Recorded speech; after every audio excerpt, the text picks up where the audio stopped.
Solving niche problems is the core of filmmaking, and I'm about to run you through 7 or 8 tools that I use all the time. They solve tons of different problems for me, and hopefully they'll help solve some filmmaking problems for you. And I've taken a lot of care to make sure that these tools are pretty unique. So I'm not trying to show you stuff you've already seen, which brings me to the first tool. The first tool is this C-stand or light stand, I would call C-stand collar. Basically, it latches around a C-stand, and then you're able to put these different mechanisms in here, tighten it up. Now you have a baby pin receiver on the side of your C-stand. Now this item in particular is made by Kupo, and they sent it to me honestly a long time ago when they sent me a bunch of gear to talk about on my Instagram. So this isn't really sponsored at all. They just sent it to me for different content, but I actually think this is really sick, and you can use it for a lot of different things. So one of my favorite things you can do with this, obviously you have the baby pin receiver, but you can also throw on a full size baby pin on the side of this.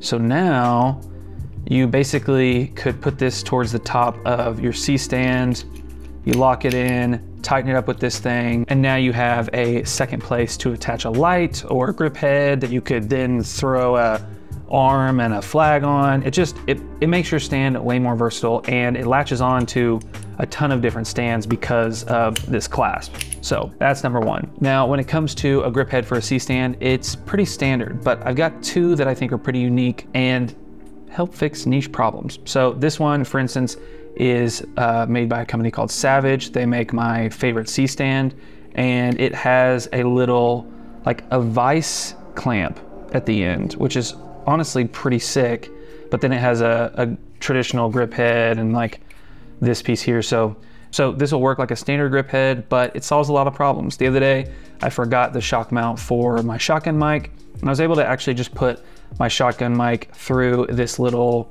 clamp, and it saved me having to, you know, gaff tape my shotgun mic up there. So, but that's not the only use. You could, I mean, honestly, there's tons of uses for this. And I think it comes with the Savage C-stand. You might want to check that out, but I'll link it below. The second grip head that I want to talk about is this double grip head. So this thing's kind of insane. I actually think this has a ton of different use cases, but obviously this little piece would go into a traditional grip head. Then it gives you 2 other grip heads, which I think is pretty useful if you want to throw grip arms off to the sides, or you need to just put 2 flags next to each other. You can also do that. It's got these really nice knobby handles, so you can really tighten it down. Honestly, every grip head should have handles like this. It's kind of insane. And I'm just trying to stay above board. Kupo also sent me this with a pack of gear that they sent. Not sponsored.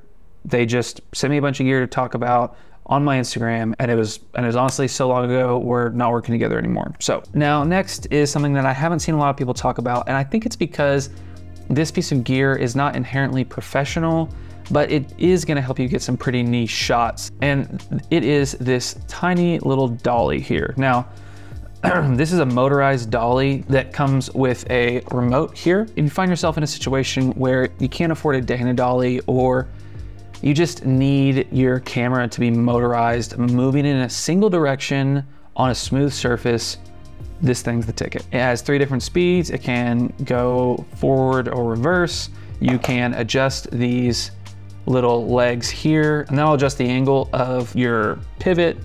This wheel is the one with the motor in it, but I will say it does lack a lot of control. So when you're using this, you need to think about, it's not gonna get a perfectly repeatable motion if you're trying to do some motion tracking things. It's very much just made to push your camera in a direction and let it ride. But it's 60 bucks or something like that, so it's a fun little tool, especially if you're doing desktop stuff with your camera. Oh, and one last thing, if you are using this, I'd keep your camera body to a minimum, and I'd use the smallest grip head you can find, because it does get a little tippy when you're talking about putting a camera on this, especially if you're angling the camera and stuff like that. And continuing the motion control trend, I've got a little Lazy Susan. Now, I know what you're thinking. I've seen Lazy Susans before, and they can only be used for one thing. So all I did was tape a small tripod to this Lazy Susan, and then sit my camera on it, rotating at the slowest speed or the second to slowest speed. It has 3 speeds. And I would say the results were a little mixed. You're gonna have to do some stabilization in post, because it does kind of have like a little glitchy turn. It's not that bad, but it is slightly noticeable. While it says it can support 40 pounds, I would be shocked if this thing would rotate with 40 pounds. But it's $25, so what more can you ask for? No remote, just a USB-C port and 3 buttons, but it does the job. It's a fun little thing to have. And I think when it comes to these 2 items, it's really, really cool to just have little trinkets in your kit like this.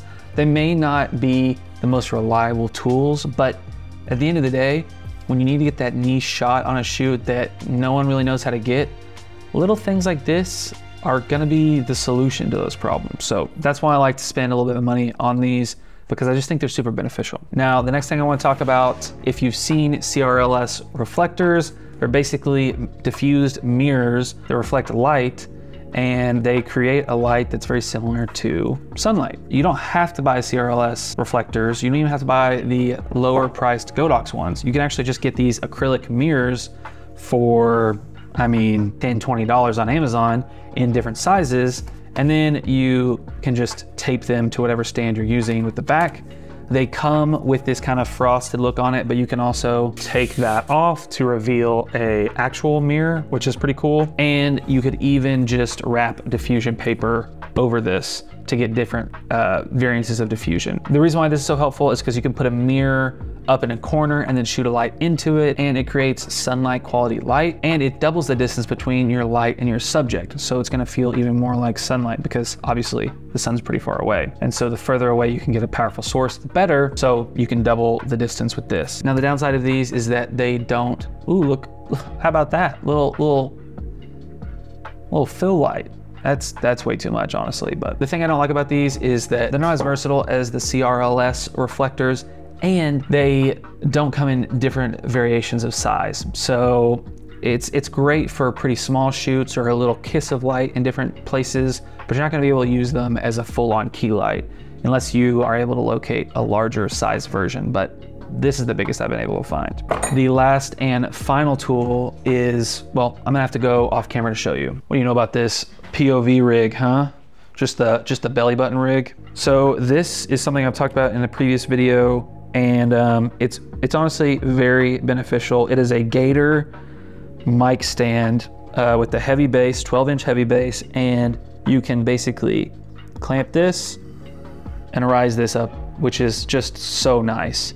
And as you can see, I've put a tripod head on it. Now, it doesn't come able to put a tripod head on it, but you can find on Amazon this mic stand to 3/8 adapter. So it just goes on that really large thread there, and then that 3/8 will thread into actually any tripod head that you have that has the 3/8 on the bottom. So the downside to this is that this stand can be a little wobbly once it's all the way up. The base doesn't wobble, but the point that allows it to raise up has a little bit of play in it. So it does kind of lean one way or the other. You're not gonna get to go straight up. I do think it's super beneficial, especially if you're creating content.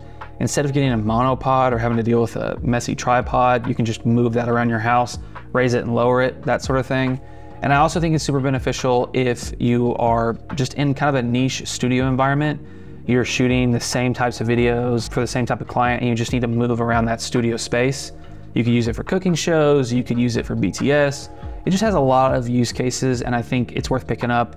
It's like 70 or 80 bucks, and I bought it, and now, I mean, besides this video, obviously, most of my videos are actually shot using that tripod because it's just so freaking useful. Now, I know I said last but not least for the mic stand, but there's one other thing I've been thinking about recently when it comes to gear, and that is 3D printed film gear. Now, there's people that have made this very popular, like DSLR video shooter, but there's also some people that I've been seeing on Instagram that are making some really cool stuff. They've even inspired me to get a 3D printer, and I'm currently experimenting with 3D printing and solving different problems that I have in filmmaking with 3D printing. So if there's any sort of niche situation that you find yourself in and you don't know if there's a product out there that will solve that problem, let me know and I may be able to 3D print a solution for you. Obviously that's super niche, and I don't expect anybody to be like, oh, perfect, I have the perfect thing.